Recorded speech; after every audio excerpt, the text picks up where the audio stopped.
Hello everyone, আসসালামু আলাইকুম। কেমন আছেন আপনারা সবাই? আশা করি সবাই ভালো আছেন। আমি টাঙ্গাইল থেকে বলছি সীমা। আপনারা দেখছেন আপনাদের পছন্দের ইউটিউব চ্যানেল সীমার সংসার। আপনাদের সবাইকে স্বাগতম। আবার হাজির হয়ে গেলাম নতুন আরেকটি এপিসোড নিয়ে। আজকে আমি করে দেখাবো বাদাম পিঠা। তো বাদাম পিঠা বানানোর জন্য প্রথমে আমি চাউলের গুঁড়ি নিয়ে নিছি। এখানে কিন্তু চাউলের গুঁড়িটা নিতে হবে, আর চাউলের গুঁড়ির সাথে লাগবে একটু নারকেল কুড়ানো। অবশ্যই কিন্তু নারকেল কুড়ানো আর চাউলের গুঁড়িটা দেওয়ার চেষ্টা করবেন। এই দুটি উপকরণই সুন্দরভাবে বানিয়ে নিতে পারবেন বাদাম পিঠাগুলা। আর আমি বাচ্চাদের কথা চিন্তা করেই সবসময় রেসিপিগুলা অন্যভাবে তৈরি করার চেষ্টা করি, কারণ যাতে বাচ্চারাও খেতে পারে এইভাবে আমি তৈরি করার চেষ্টা করি। তো এইভাবে আমি রেসিপিটা তৈরি করব যাতে বাচ্চারাও খেতে পারে। তা প্রথমে চাউলের গুঁড়িটা আমার ভাজি করে নিতে হবে, হালকা একটু ভাজি করে নিব, মানে যে গরম যেন হয় এরকম করে ভাজি করে নিতে হবে। তো আমি ভাজি করার জন্য চুলায় চলে এসেছি, আর তাওয়াটা গরম করে অমনি কিন্তু পাতিলটা গরম করে অমনি দিয়ে দিতে হবে চাউলের গুঁড়িগুলা। হালকা একটু ভেজে নিলে কি হবে, একটু নরম হবে, বাচ্চারাও খেতে পারবে।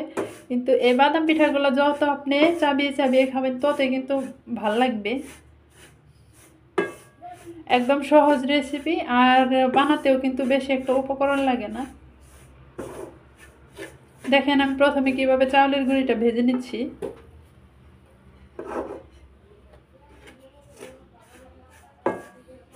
এক হাতে মোবাইল রেখে ভিডিওগুলো করতে গেলে একটু সমস্যা হয়, তবে যতটুকু পারি আপনাদের সাথে শেয়ার করি।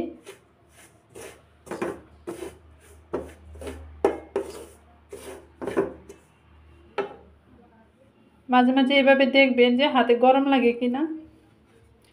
একদম কিন্তু ভাজি করা যাবে না,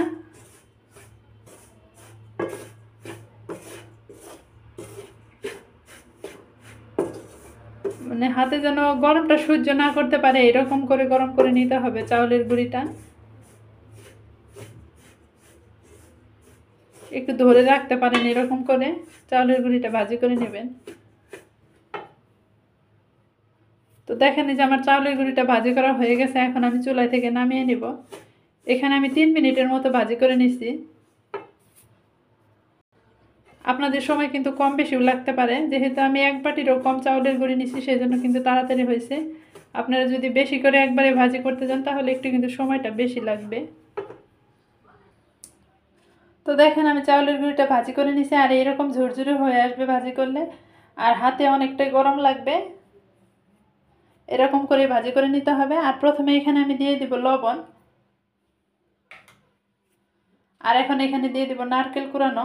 আর নারকেল কুড়ানোটা দিবেন যতটুকু আপনি চাউলের গুঁড়ি নেবেন তার চেয়ে কমিয়ে দিবেন, অর্ধেক দিবেন।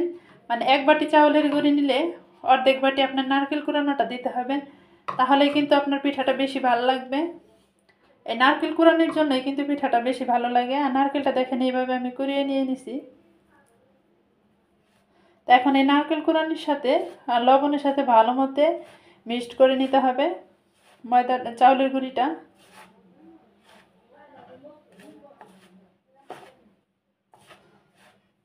একটু এভাবে ডলে ডলে মিক্সড করবেন, তাই আর দলাও থাকবে না।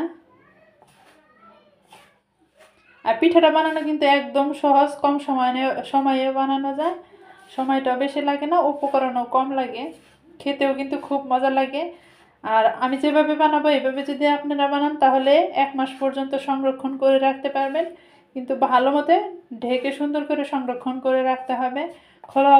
খোলা অবস্থায় যদি রাখেন তাহলে কিন্তু পিঠাটা আপনি 1 মাস পর্যন্ত সংরক্ষণ করে রাখতে পারবেন না।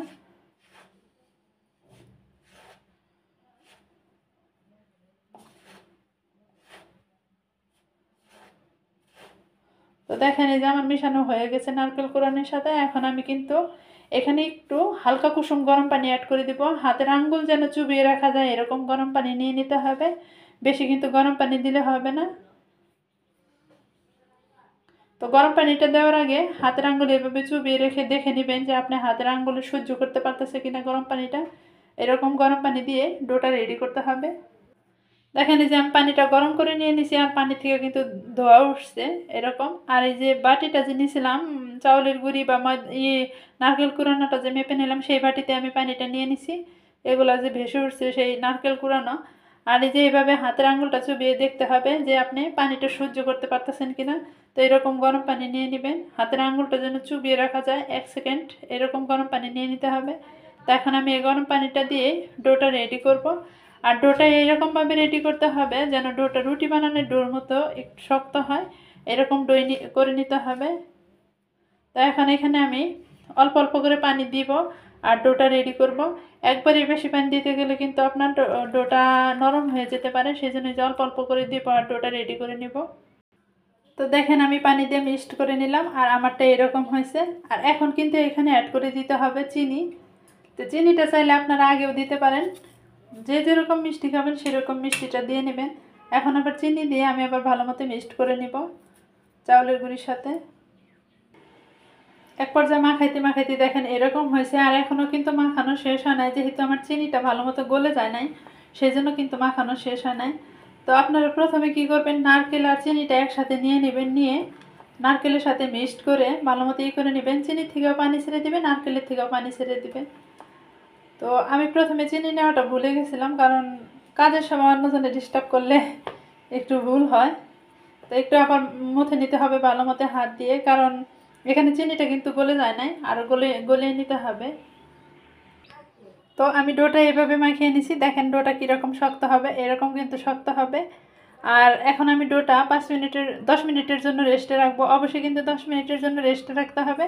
রেস্টে রাখার কারণ হলো যে চিনিটা যে পরে দিছি, সেই জন্য চিনিটা যদি কোনো জায়গায় না গলে, সেই জন্য গলার জন্য আমি 10 মিনিটের জন্য রেস্টে রাখবো। আপনারা কিন্তু অবশ্যই নারকেল কোরানোর সাথেই চিনিটা দিয়ে দিবেন, কোনো পানি ইউজ না করেই, তাহলে আপনাদের ডোটা ভালো হবে। তো দেখেন এই যে আমি এরকম শক্ত করে করে নিছি, আর এখানে 10 মিনিট অপেক্ষা করবো যেহেতু চিনিটা পরে দিছি। তো ফাইনালি আমি ফিরে আসলাম রেস্টে রাখার 10 মিনিট পর। দেখেন এখন এরকম হয়েছে। এখন বাদাম কলা যেরকম বড় বড় করে বানাবো সেরকম বড় করে শেপটা দিয়ে নিব। তো দেখেন এই যে শেপ দেওয়ার জন্য, বাদামের শেপ দেওয়ার জন্য এতটুকু আমি ডো নিয়ে নিছি। খুব কিন্তু বেশি ডো নেওয়া যাবে না, অল্প অল্প করে নেওয়া লাগবে। দেখেন আমি এতটুকু পরিমাণ ডো নিয়ে নিছি। আপনারা 2 হাত করবেন এই কাজটা, যেহেতু আমার এক হাতে মোবাইল, সেই জন্য আমার এক হাত করে নিতে হবে। তো দেখেন যে প্রথমে আমি ডোটা এইভাবে গোল করে নিলাম, আর এটা কিন্তু হাতের তালুতে নিয়ে সুন্দরভাবে গোল করতে পারবেন। তো এইভাবে গোল করে নিয়ে তারপরে এইভাবে করে নিব, একটা প্লেটে রেখে নিলাম, রেখে নিয়ে তারপরে এইভাবে গোলটা করে নিতে হবে। দেখেন এই যে এরকম করে বাদামের শেপটা দিয়ে নেবেন। একদম কিন্তু ইজি কাজটা করা, একদম সহজভাবে তাড়াতাড়ি হয়ে যাবে। দেখেন গোল করে নিলাম। এখন আমি বাদামের শেপটা দিয়ে নিছি, আর বাদামের ইয়েতে গাদা কিন্তু একটু একটু থাকে, ওই রকম ডিজাইন করে নিতে হবে। তো ওই রকম ডিজাইন করার জন্য একটা চালনি নিয়ে নিব আমি। তো ডিজাইনটা করার জন্য দেখেন একদম পরিষ্কার একটা চালনি নিয়ে নেবেন। আমি পরিষ্কার চালনিটা নিয়ে নিছি, আর এটা দিয়ে এইভাবে ডিজাইনটা করে নেবেন। এক হাত দা কাজটা করলে একটু সমস্যা হয়। দেখেন এইভাবে ডিজাইনটা করে নেবেন, জাস্ট একটু হালকাভাবে এইভাবেই করলে হয়ে যাবে। এ দেখেন ক্যামেরাতে কতটা বোঝা যাচ্ছে জানি না, কিন্তু বাদামের যে শেপটা, সেই শেপটা কিন্তু দেওয়া হয়ে গেছে। তো আমি এভাবে করে নিলাম, আর সবগুলো আমি এভাবেই করে নেব। আর সবগুলো একই সাইজের করলে দেখতে একটু ভালো লাগবে, আর এই রেসিপিটা কিন্তু খেতে খুব মজা লাগে। তো আমি এখন সবগুলো একইভাবে করে নেব।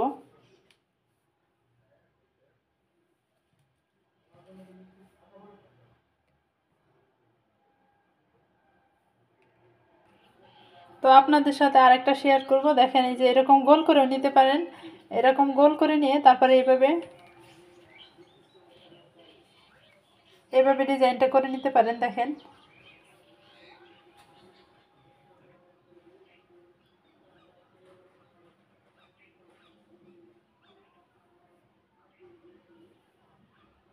ক্যামেরায় কতটা বোঝা যাচ্ছে জানি না, কিন্তু ডিজাইন কিন্তু অটোমেটিক হয়ে গেছে। আর এরকম চালনি না থাকলে ভাতের যে ঢাকনা থাকে সেই ঢাকনাতেও কিন্তু করে নিতে পারবেন। আর আমার সবগুলো বানানো হয়ে গেলে কিন্তু আমি ভাজি করার জন্য সরাসরি চুলায় চলে যাব। দেখেন এই যে এইভাবে ধরলে একটু একটু বোঝা যায় যে আমার ডিজাইনটা হয়েছে, কিন্তু এমনি দেখলে যে বোঝা যায় স্পষ্টভাবে, ক্যামেরাতে অত বোঝা যাচ্ছে না। তো আমার পিঠাগুলো বানানো শেষ আর আমি এখন চুলায় চলে এসেছি ভাজি করার জন্য। এখানে তেলটা গরম হয়ে গেছে, গরম তেলে কিন্তু পিঠাগুলো দিয়ে দিতে হবে।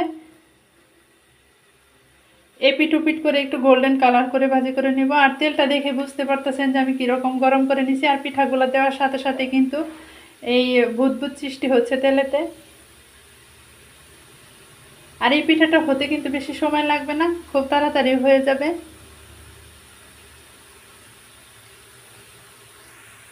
দেখেন এতগুলো নিয়ে নিছি। আর এই সময় কিন্তু পিঠাগুলো একটু নরম থাকে।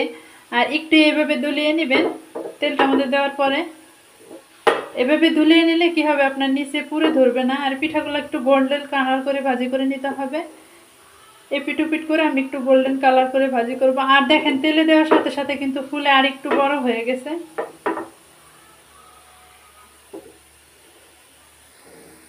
তো দেখেন ভাজতে ভাজতে এক পর্যায়ে এরকম গোল্ডেন কিছু কিছু কালার চলে আসতেছে, কারণ যেগুলো প্রথমে দিয়ে নিছি সেগুলো কিন্তু কালার চলে আসছে।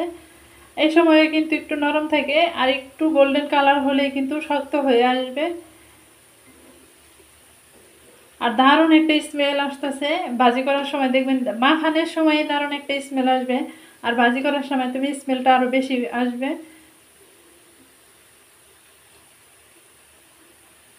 তো দেখেন এদিকের গুলো একটু লালচে বেশি হয়েছে, আর এদিকের গুলো একটু লালচে কম হয়েছে, কারণ ওই দিকের গুলাই আমার প্রথমে দেওয়া হয়েছিল। আর একটু গোল্ডেন কালার করে তারপর আমি উঠিয়ে নিব। এইটা আমার হয়ে গেছে, এরকম গোল্ডেন কালার করে নিতে হবে। এই পাশের এটা হয়ে গেছে।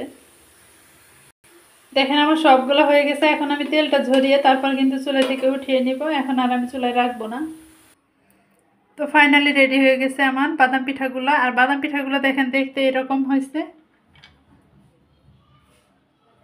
এখন হয়তো একটু একটু স্পট বোঝা যায় যে বাদামের যে দাগগুলা, সেই দাগগুলো একটু একটু বোঝা যায় ভাজি করার পর। তখন হয়তো ক্যামেরার সামনে অতটা বোঝা যায় নাই। আর সবগুলাই দেখেন এইভাবে ভাজি করে নিছি, একদম কিন্তু মুসমুসে হয়েছে। বিকালবেলার নাস্তা হিসাবেও ব্যবহার করতে পারবেন চার সাথে। আর ঘরে রেখে যে কোনো যখন মন চায় তখনই খেতে পারবেন। তবে এই বাদাম পিঠাগুলো 1 মাসের মতো সংরক্ষণ করে রাখা যায়। অবশ্যই বাদাম পিঠাগুলো একটু ঠান্ডা করে তারপর সংরক্ষণ করে রাখবেন। গরম গরম অবস্থায় কিন্তু সংরক্ষণ করা যাবে না। একটা বাদাম পিঠাও কিন্তু ভেঙে যায় নাই বা কোনো হয় নাই, স্পট হয় নাই। দেখেন এই যে এরকম করে বানিয়ে নিছি। আর সবগুলো আমার একই সাইজের করে করে নিছি। আর সবগুলো একই সাইজের করলে দেখতে একটু সুন্দর লাগবে। তবে একটা আমি আপনাদের ভেঙে দেখাবো। দেখেন এই যে কতটা মুসমুসে হয়েছে, আর ভিতরটাও কিন্তু এরকম হয়েছে। যতটা আপনি চাবিয়ে চাবিয়ে খাবেন ততই কিন্তু এই বাদাম পিঠাগুলো খেতে ভালো লাগবে।